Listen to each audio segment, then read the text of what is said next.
January, a friend of mine that came in January to school in University of Manitoba, he had initially wanted to rent an apartment from Nigeria. Please and please and please don't do it. Came to win, to fight, to conquer. Hello beautiful people, welcome back to my channel. My name is Soso. For those of you who don't know, now you know. If you're new here, do not forget to hit that subscribe button, smash that subscribe button down below, and turn on your notification button so you get notified when I upload a new video. If you're an old subscriber, you know how we do, you know what it is. Welcome back. Today I'm finally shooting probably the most requested video in my comment section and in my DMs on Instagram, since I shot the video, the cost of living in Canada, using Winnipeg as an example. I will link the video up here. If you haven't seen that video already, try to check it out. A lot of people have been asking me to shoot a video about how to rent a house and probably the cost of accommodation in Winnipeg, Canada. So this video is about how to rent a house generally in Canada, because I've lived in Toronto and Winnipeg, and I feel like it's pretty much the same thing across Canada, how you would rent or look for a house as an immigrant. So I'm just going to jump right into the video. First, I will talk about the types of houses that you would find in Canada, so you have an idea of what you're coming to get. The types of houses in Canada are apartments, condominiums, bungalows, like detached houses, individual houses, and then there is the basements. Condominiums are like the luxury apartments, like those ones they have like the gym, the pools, the party rooms, concierge. Concierge is like security. You walk into the condo, there's a reception. They probably have a receptionist. They have like security around who check around the building to make sure everything is okay. They always also have like management on site. They have in the rooms, they have like the laundry. Every appliances is like up to date. They're all new. Those are like condominiums. They're really, really, you know, luxurious. So those ones cost a whole lot. They're usually like owned by individuals. Each unit would have their landlord. So when you rent a unit in a condominium, the owner of that unit is your landlord. That's basically condominiums. I'll try to add a picture. Then there are apartments. Apartments are like the one I live in right now. They're usually owned by corporations. Like my apartment right now, the corporation that owns my apartment, they have like buildings all around Winnipeg. They have so many buildings around Winnipeg. So you have like the manager on site who takes care of everything. There's no security. But yeah, it's pretty much still up to date. Apartments are cute depending on which apartment you're renting. Mine is pretty okay, but the thing is, you might not have like your laundry in your room, because my own right now, our laundry is in a common area, so each floor has their own laundry. My laundry is like down the hall, and we always, you know, pay with the card, so you have to load your laundry card to pay for it. Those are like the slight differences, but condominiums are luxury again. And then there are individual houses. These ones are usually like, you know, individuals, just the way it sounds. A person builds a house and decides to rent part of it out, or decides to rent the entire house out. You might be living in an individual house where your landlord is like in the front and you're probably in the back, or you rent the whole house if you're a family. Those are like detached buildings. You see them in like residential areas. They are most likely in residential areas, not like student areas like where I live now. In my area, I live very close to the University of Manitoba. It's always like apartments, and I think there's one condo around. Yeah, that's basically it. Those ones are like slightly more expensive because they're always like 2-3 bedrooms. It's like a family house. Those ones are like maybe 3,000, 2,500, and you have to like do the maintenance and everything by yourself, because there is no manager on site, no management. Everything is based on you and your landlord. If it snows, you're going to pack the snow yourself. If during summer, you can mow the lawn yourself and all of that. Like in my building right now, I don't care what happens downstairs. I don't even know when the grass grows. I don't even know when it snows. All I do is I walk out of my apartment, someone has mown the lawn, someone has cleared the snow. All I need to take care of is my own room, like my apartment, my 1 bedroom. That's all. Once I close my door, I don't care. The hallway, the carpet on the hallway is taken care of by the management. I don't care if it's dirty. They take care of everything. And then there's the basement. So basements are like, you know, underground. So the house is built. You mostly find basements in individual houses. The house is built and there's an underground apartment. Those ones are the cheapest type of apartments that you get. And as an immigrant, it's usually where a lot of people look towards to rent an apartment. But I just didn't. I've never lived in a basement. When I was looking for my first apartment in Canada, I saw a lot of basements, but I just didn't vibe with it because to me, they were like very depressing. Like I felt like it was a cage, you know. I don't know. It just felt really dark, really separated, you know, like this small cage. So I just didn't bother. I just looked for a student apartment and I was living on the 3rd floor. And now I'm living on the 2nd floor of this my apartment building. So I've never vibed with a basement, but a lot of people, you can find a lot of nice basements, clear basements. They just might not be, they usually don't have like the whole big windows. It's usually like this small window and everywhere is just like, no, I don't know how to describe it. There's no hair really coming out or going in because again, it's a basement. During the winter, it's always very cold. It's always very. I remember I used to visit a friend who was in a basement. I visited her twice in Toronto and it was like we were freezing. The heater was working, but it still didn't carry much. Those are things you might want to, you know, look out for when you're taking a basement. So that's really the 4 type of housing in Canada that you would likely find when you're looking for a house to rent. So if you want to rent a condominium ranges from like 1,500 to about 2,025 depending on the building and how new it is and the facilities that are included. Like I said, the condominiums usually have the gym, the pool, the party room, the lounges, the views, you know, the, what's it called? What do they call this other big part? Like the place where you go and, you know, chill in the evening, the rooftop. My goodness, the villager in me. The rooftop, yes, they usually have like rooftop because like I said, they're like sky high buildings. So it depends on the facility. You might be paying more, but they usually start from like 1,500, 8,000, 2,000 in Winnipeg though. In Toronto, I never ever saw a condominium for 1,500 because I worked in like 5 condominiums before I left Toronto. I never saw one for 1,500, but I knew they're like 1,500 here in Winnipeg. Apartments, on the other hand, like my apartment, I'm going to use my apartment as an example. You will get for like from like 800 to 1,500 for 1 bedroom, 2 bedroom.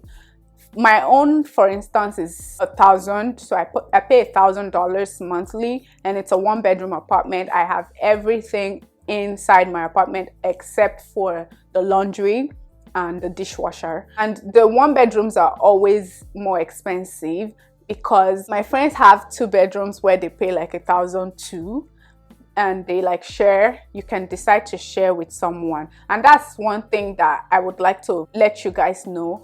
Whether you rent a condo, an apartment, a house, a basement, these are apartments that you can definitely share with people so you can share the cost. I just live in a 1 bedroom all by myself because I was literally done with sharing apartments life in Toronto. It was not for me. I hate having issues. I hate unnecessary wahala. So when I got to Winnipeg, I decided to take an apartment all by myself. That's why my apartment is even like a little bit expensive, and because I was in a hurry to get it, you would definitely get a 1 bedroom for like $800 in Winnipeg. Mine is just expensive. And then you get like 2 bedrooms for like 1,200, 1,300 for apartments, and you can then share with someone, so you share the cost, and it's most likely going to come with all utilities. So that's one thing you need to look into when you're renting a house as well. If it comes with utilities, weigh yourself and how much you have to spare on your rent, so you know exactly what you want to spend monthly. Like my own, the whole $1,000 is including my utilities. So there's my hydro, water, and everything. All I do is just pay my rent monthly, and I don't care what happens again. The only other thing that I pay for outside my rent is internet, which usually doesn't come with your rent, unless of course you're in a basement or you're in a student house where you just took one room, so your landlord will have the internet. But if you live in an apartment, you're likely going to get your internet yourself. The same thing if you live in a condo or you took the entire house. And then the individual houses, these ones, again, if you're coming as a family to Canada, you might want to look into getting the whole house to yourself. You know, the detached houses, the individual houses in residential areas. This one's usually like 2 bedrooms, 3 bedrooms, depending on what you want and how many family you have. And then for a basement, these ones, like I said, they're always the cheapest and they come with everything. You can even get a basement that comes already furnished. They'll have already the bed, the chairs. All you need to do is just pack your things and enter, and you would have free internet and all of that, and you can get from like $500, $600 to $800, depending on how modern and how up to date and clean the basement is as well. And then there's also the student housing. I did not include that in the type of houses because student housing is basically apartments that students share. They are basically townhouses, apartments with so many rooms. Each student can take a room in their apartment. So an apartment could be a student house. A condo could be a student house. So it just depends, except of course you're taking a house in school, which the school provides. I don't know how that works, but if you're a student and you're coming to Canada, you can look into your school and what they offer when it comes to accommodation. But basically student housing is just you take a whole house, you share with fellow students, or there's this townhouse that has so many rooms in it in your student area, and the landlord decides to rent each room out to the students, which you can get from like $400, $500, depending on, again, the type of house, the amenities included, and the utilities included, and how up to date and modern the apartment is. Now that we've covered all of those type of housing, I know it's a lot, let's move into how to actually rent a house. There are websites like Facebook groups, Kijiji, Rent Seeker, View It, Rent.ca, Condo.ca, Realtor.ca. There's so many. Or you can also just get a realtor to help you rent a house, because before I did a video on how to buy a house in Canada, I never knew that you didn't have to really pay a realtor to look for a house for you. I also found out that when you're trying to rent a house, you don't really have to pay the realtor. So you can get a realtor to help you look for an apartment. Their commission usually comes from your landlord, which is technically included in your rent or in the amount of the house that you're buying. But it's not just like your responsibility to pay them. So if you want to use a realtor to find an apartment, definitely something you can do. But I have always found my house on Kijiji, and I think a lot of immigrants in Canada uses Kijiji to find their apartment, or Facebook groups. Facebook groups are another good place that you can find houses. When I moved to Winnipeg, I found a lot of apartments on Facebook Markets. They were so amazing. I checked a couple of them before I settled for this particular one, but I found my particular apartment on Kijiji. Or like in Toronto, I don't really know about Winnipeg because I didn't do so much house hunting in Winnipeg, but in Toronto I did a lot of house hunting. In Toronto there was another thing in the student area, which was North York.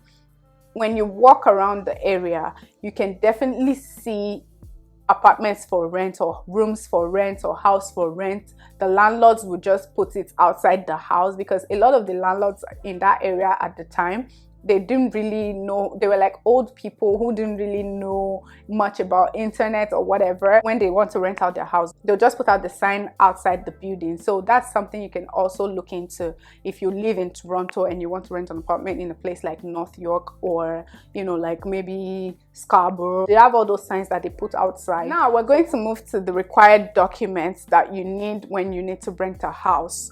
So a lot of times there are so many types of document that you might be asked to bring or asked to submit when you want to rent a house. Most landlords are a little bit lenient when it comes to rooms. They're just renting out a room or those students areas apartment. But if it's a condo, an apartment like mine, a house, likely going to be asked to bring a lot of these documents I'm about to list. And it is: one, your proof of identity, which could be like your passport, your immigration status, or whatever you have to identify yourself as someone who lives in this country. Whatever you are, your status in this country, they want to know and be able to identify you, that okay, you are who you say you are. The second document is your employment letter. This shows that okay, you work, you go to work, because a lot of landlords don't want you to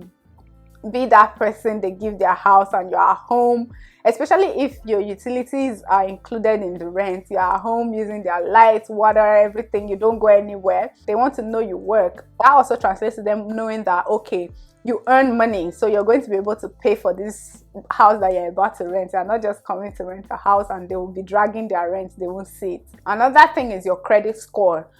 This one is very, very important. Like, they are going to ask you 99% out of 100.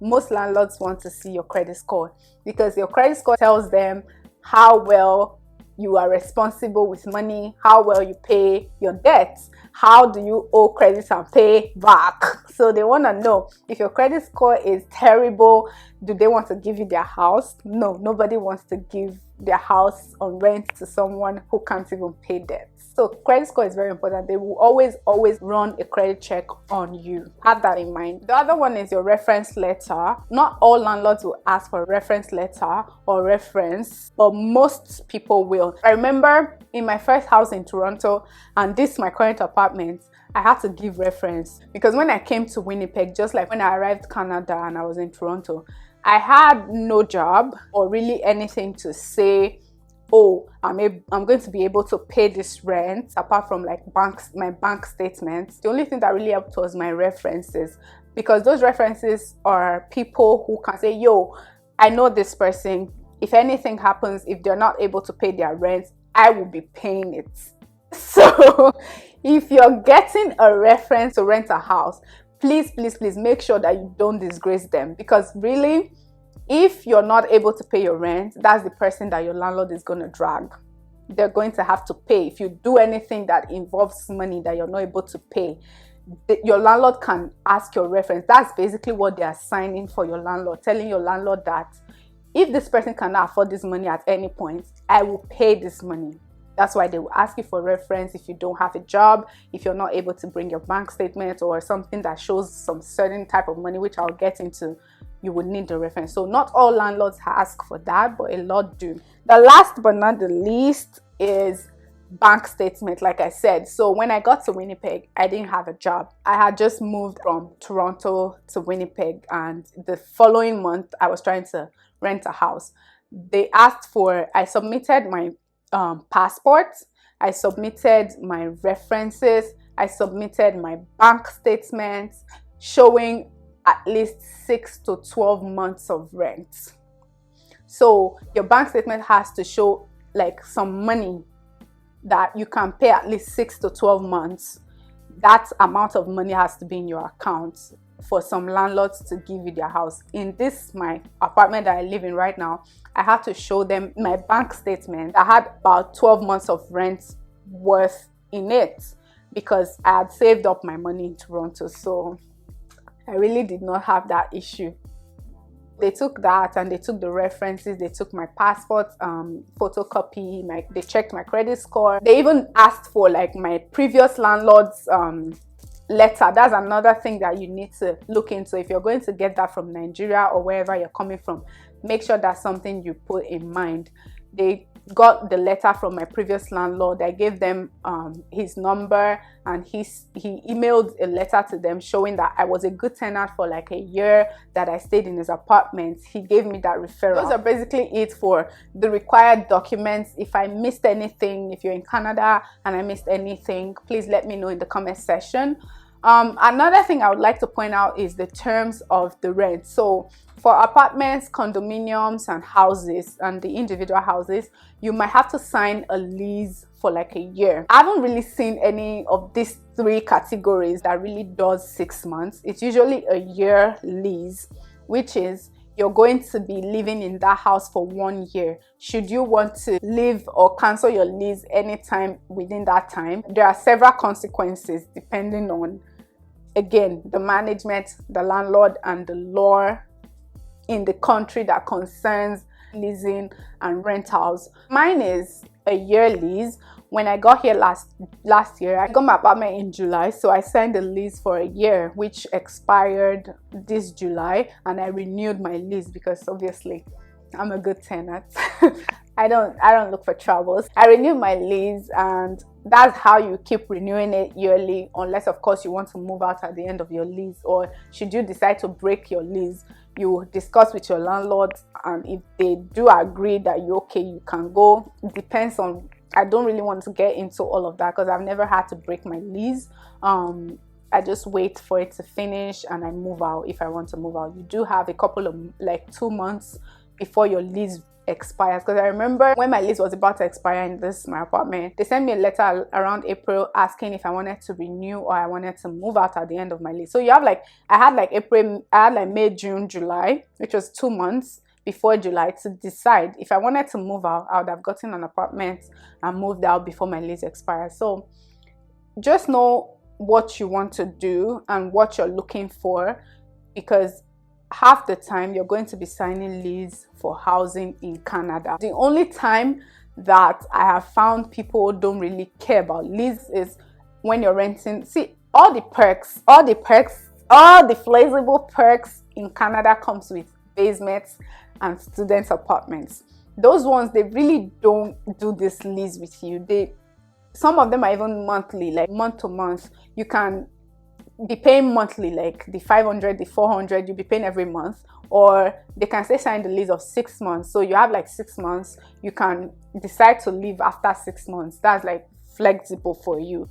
So half the time, basements, student apartments for students or for single immigrants who don't know where they stand yet. You don't want to just get yourself into all that leasing category. You can just, get yourself one of those month-to-month rents. Okay, good. Now let's talk about location. When you're renting an apartment, you really want to make sure that the location, your apartment, your house, wherever you are renting, you really want to make sure that the location fits everything that you want in this life, because this is Canada and you're an immigrant, you're new to the country, you really don't know how to navigate a lot of things, or you don't even drive. Like, I've been in Canada for 3 years and I still don't drive yet. I still take the bus. You want to make sure that your house is in a central area where you can navigate and easily access a lot of the things that you do on a daily basis. In my case, I go to work every day. Boo-boo, I'm not about to sit under the bus stop for hours waiting for the bus to get to work and back home. I really want a transit that will make my life easier, because it's not even easy to go to work in the first place. You don't want to be going to work 2 hours, 1 hour from your house. No, please.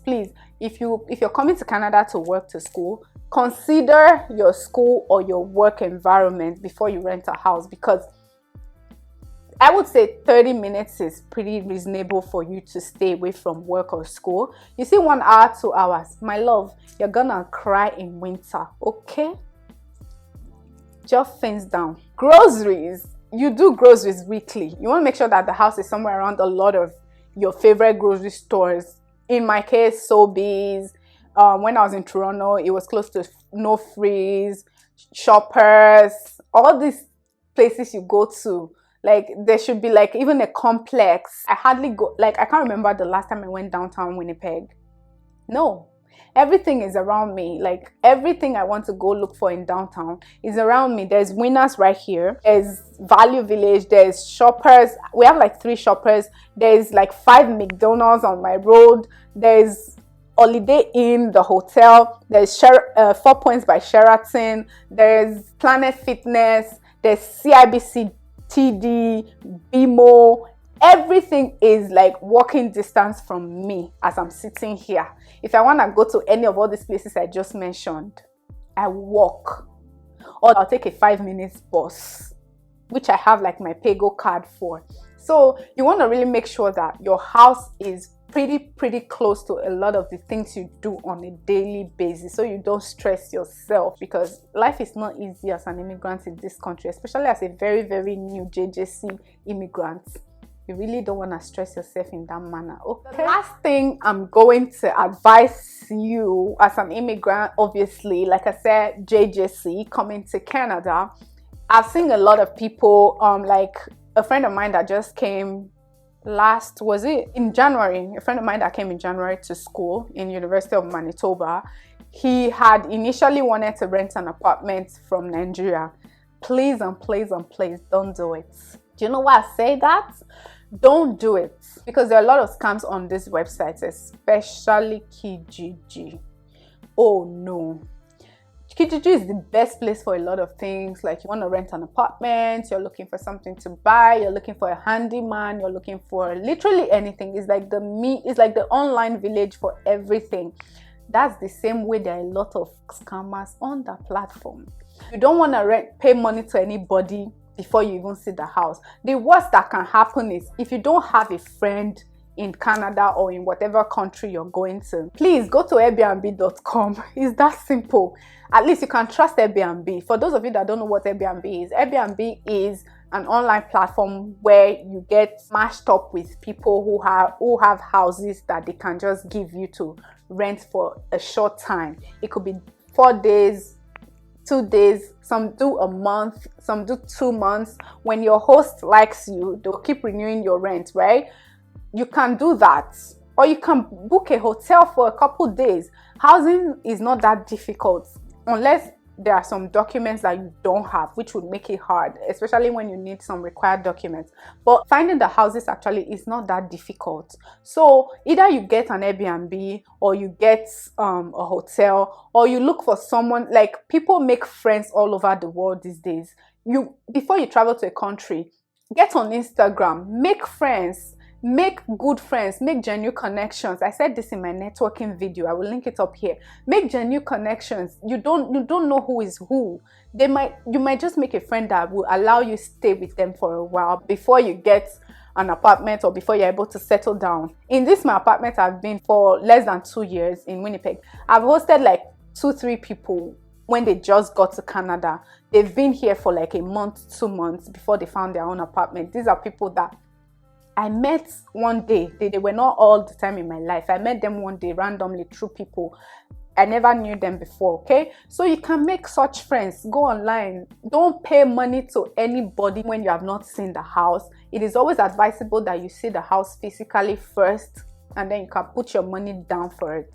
All those sending money to landlord from Nigeria, please, I'm advising you, don't do it. Now that we've covered all of that, I think that will be everything when it comes to renting a house in Canada, or how to find a house to rent in Canada. If you have more questions and you feel like there are some questions that you have that I didn't cover in this video, feel free to shoot me a DM, email, or let me know in the comment section and I will answer it for you. Please do not forget to like, share, and comment on this video. If you haven't subscribed to my channel yet, hit that subscribe button down below so you don't miss a video from me. And until next time, I will see you guys in my next video. Bye.